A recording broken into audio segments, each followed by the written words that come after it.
6 મહિનાથી કોંગ્રેસ આક્ષેપ કરી રહી છે ભ્રષ્ટાચાર થયો છે।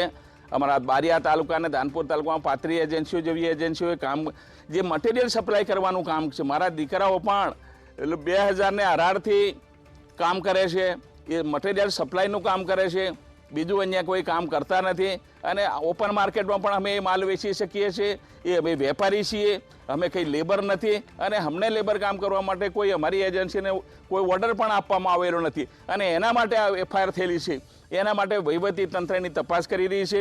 સરકારને વહીવટી તંત્ર પર મને પૂરો ભરોસો છે। જે કંઈ નિર્ણય આવશે અમે સ્વીકારવા તૈયાર રહીશું। આવા આક્ષેપો કોંગ્રેસ ખૂબ લાંબા સમયથી દર વર્ષે કરે છે। મારા પર હાઈકોર્ટમાં 2 વાર પીએલએ દાખલ કરી છે, એમાં હાઈકોર્ટે એને ક્લીન ચીટ આપી છે। હું 25 વર્ષથી રાજકારણમાં છું, ક્યારે મારા પર કોઈ આક્ષેપ થયો નથી।